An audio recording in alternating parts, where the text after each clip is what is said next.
Have you ever looked in the mirror and felt like something had quietly changed? Not in a bad way, not in the I'm getting old way, but in the subtle, almost confusing way where you feel more grounded, more certain, and, oddly enough, more noticed? Maybe women smile at you a little longer than they used to. Maybe people listen more closely when you speak, or look to you when things feel uncertain. Maybe there's something in the way you carry yourself now, less about proving, more about presence. Still, you wouldn't call yourself attractive, at least, not like that. Attractive is for the young, right? For the guys with six-packs, perfect jawlines, and TikTok filters. You've got bills, knee pain, and a favorite chair that creaks when you sit down. So no, you wouldn't call yourself attractive. But here's the truth. You might be more attractive now than you've ever been. Not because you're trying harder, but because you're no longer trying to be someone else. Let that sink in for a moment. You're no longer performing, no longer chasing approval. You've lived, you've lost, you've learned, and without even realizing it, that life experience has shaped you into something rare. Magnetic. That kind of attraction doesn't scream. It doesn't flex in the mirror or beg for attention. It walks into a room calm and quiet, and somehow becomes the center of it. But here's the catch. Most older men have no idea how powerful they've become. Because for years they've been taught that aging is decline, that youth equals value, that gray hair is something to dye away, not wear with pride. And so they shrink, they step back, they assume the spotlight belongs to someone younger. But what if that's all wrong? What if aging isn't about fading, but about revealing? Because here's something no one tells you. Women notice, not just what you wear or how you look, but how you make them feel. And the truth is, older men have a certain energy that younger men simply don't. Not better, not worse. Just deeper, more rooted, more real. It's not about chasing youth, it's about embracing who you've become. And once you start doing that, you'll realize there are signs. Clear, subtle, beautiful signs that you've grown into the kind of man who turns heads without trying. And today, we're going to talk about 7 of them, not to feed your ego, but to remind you of your value, to help you see what others already do. But before we start, let me say this. This isn't a list for the arrogant. It's not about playing games or manipulating women or pretending to be something you're not. It's about becoming conscious of what's already there.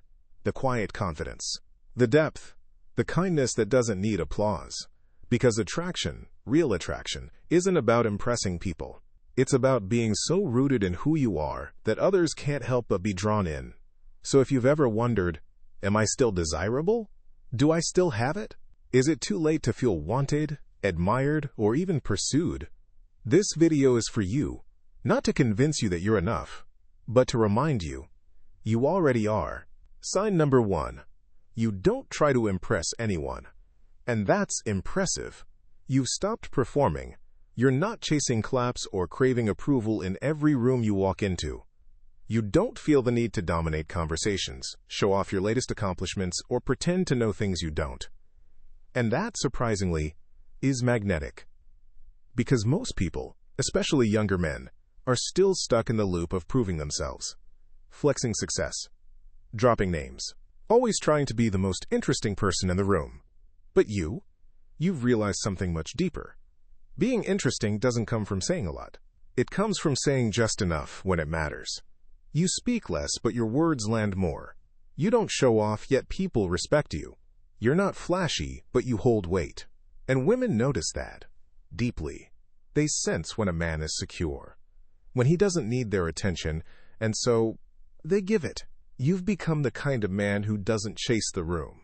You change the room by being in it, not through loudness, but through calm, through quiet confidence. And what's even more attractive, you're not doing it to impress anyone. It's just who you are now. Sign number 2. You listen differently. Most men listen to respond. You listen to understand. And it shows. You look people in the eye when they speak. You don't interrupt. You don't jump in with advice before they've even finished their sentence. Instead, you pause. You reflect. You ask thoughtful questions. And when you finally speak, what you say actually matters. That kind of presence is rare. It's not just attractive, it's healing. Because we live in a world that's always rushing, always scrolling, always halfway out the door while someone's still talking. But you've learned how to stay, to sit in the silence, to hold space, not just for yourself, but for others. And let's be honest, there's something incredibly attractive about a man who listens, not to fix, not to impress, not to perform, but simply to be with you in what you're saying. That kind of presence makes people feel seen. And when a woman feels seen, that's when real connection begins. Because at the end of the day, we're not looking for someone perfect. We're looking for someone present. And that's you. You've lived enough to know that listening isn't weakness. It's strength. The kind that doesn't shout. It simply stays. Sign number 3. You carry a certain stillness. There's a kind of energy that enters a room without making noise. It doesn't demand attention. Yet somehow, everyone turns their head. It's not nervous, not rushed, not scattered. It's still. And you've started to carry that. You don't fidget when you're alone. You don't fill silence with meaningless noise. You don't panic when plans change or when things go off script. You pause. You breathe. You stay calm. That stillness doesn't come from pretending. It comes from living. From having walked through enough chaos to know that panic rarely helps. That silence isn't awkward. It's powerful. That real strength isn't loud. It's controlled. This stillness is why people feel safe around you, why they come to you when things fall apart, why your presence feels like exhaling. And whether you realize it or not, women feel that too. They're drawn to it. Because in a world full of frantic energy, anxiety, and performance, stillness is rare. It feels trustworthy, solid, like something that won't disappear the moment things get hard. And make no mistake, this stillness is not passivity. It's power. Soft, quiet power. It doesn't dominate. It anchors. And the older you get, the stronger it becomes. Sign number 4. You know what you want and what you don't. In your younger years, you may have chased people who weren't right for you. Opportunities that drained you. Lifestyles that didn't actually fit. You said yes when you meant no. You tolerated disrespect. You confused chemistry with connection. But now, you've learned the difference. You felt the cost of ignoring your gut. And slowly, but surely, you've started to trust yourself. You don't go after people who play games. You don't waste energy on approval from people who don't value you. You don't confuse chaos with passion. Because now, you know what peace feels like.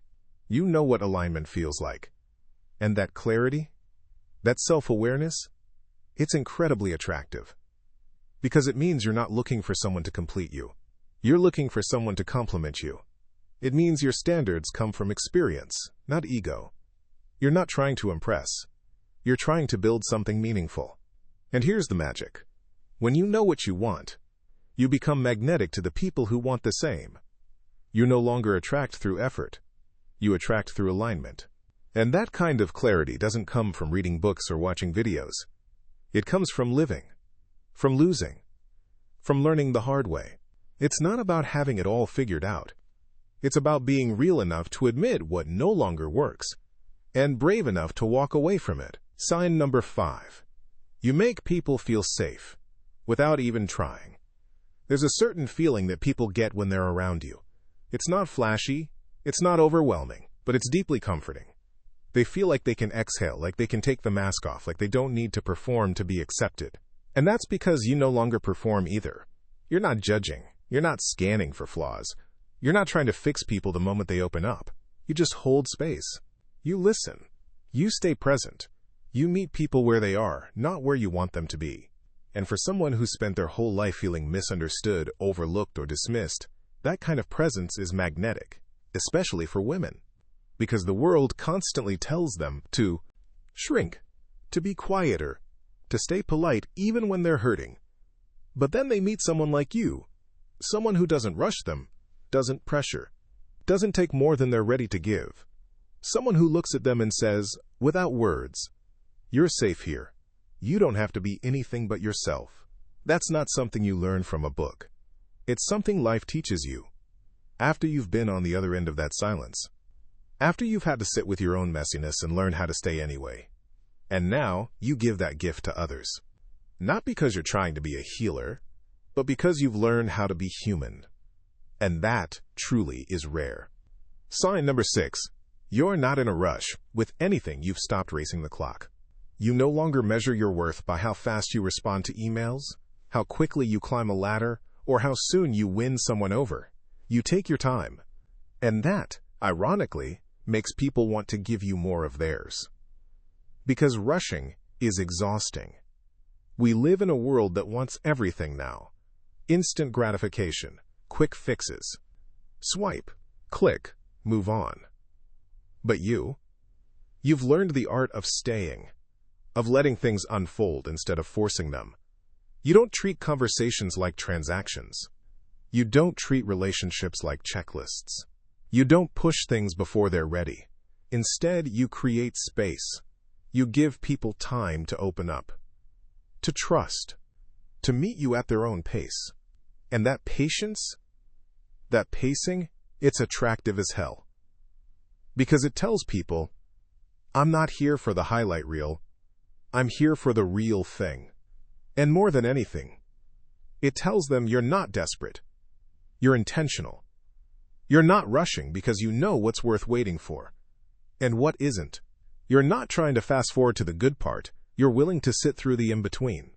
Because you understand that the best things in life, the realest connections, take time. And time is something you're finally willing to give. Sign number 7. You're comfortable being alone, but you're even better to be with. There's something deeply attractive about a man who doesn't fear his own company. You don't chase attention. You don't need someone next to you to feel complete. You're not constantly looking for the next distraction. You're content in silence, in solitude, in the stillness of your own presence. And here's the beautiful paradox. That's exactly what makes people want to be around you. Because no one wants to feel like they're someone's escape from loneliness. We want to feel chosen, not needed out of desperation. And when a man is already whole, when he enjoys his space, values his time, tends to his own garden, being invited into that space feels like a privilege. You've become that kind of man. You're no longer afraid of being alone. And that's what makes your presence so grounding. Because people don't feel pressure when they're with you. They feel peace. They don't feel like they need to entertain you or impress you. They feel free to just be. And that's rare. That's gold. Because in a world of people constantly running from themselves, you've learned how to sit with yourself, to enjoy your own company, to laugh at your own jokes, to be your own calm in the storm. And when someone else steps into that calm, it feels like coming home. The quiet truth you never knew. So maybe you don't have a six-pack. Maybe you don't own the trendiest watch or follow all the dating rules. Maybe you've got more salt than pepper in your hair, and knees that creak when you get up too fast. But here's what you do have. You have presence. You have patience. You have peace. You've lived enough to stop rushing, to stop performing, to stop begging the world to see you. And in doing so, you've become visible in a way that no youth could ever imitate. You've become attractive, not in a way that shouts, but in a way that stays. You don't need to be everything. You just need to be yourself. And you, as you are now, are more than enough. So the next time someone compliments your energy, the next time a younger woman lingers a little longer in conversation, the next time you feel unsure about your place in this loud, fast world, remember this. You're not behind. You're not too late. You're not less than. You're exactly where you're meant to be. Strong. Seasoned. Magnetic in a way that can't be taught, only lived. And whether you realize it or not, that quiet power you carry, people feel it, especially her.